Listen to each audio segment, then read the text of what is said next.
During his fourth and final term as a state representative representing Miami, David Rivera has been tasked with quite a charge. He chairs the state's Appropriations Committee during the hardest economic recession in recent memory. The state was faced with a $6 billion budget gap last year and faces another $3 billion gap this year without stimulus money as a cushion. Representative Rivera says it's not time for seeking new revenues, but rather time to go through the state budget line by line, looking for fat to trim. Florida's families have had to tighten their belts and live within their means, and that's how the state should function, Representative Rivera says. He sat down for Miami Today's Profile. I'm Risa Polanski reporting. We had, yes, this last session and this current fiscal year, we had about a $6 billion deficit in the state budget, and this year we're looking at about a $3 billion deficit in the state budget.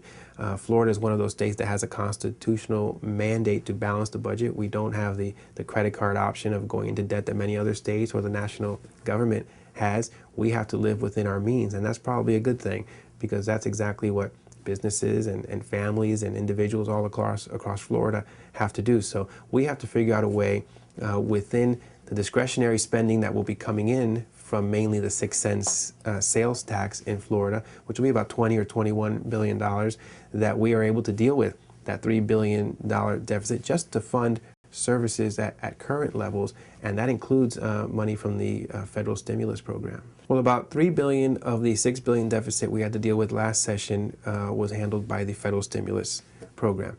The $3 billion deficit that we have now is above and beyond the second year of federal stimulus money that we will be receiving.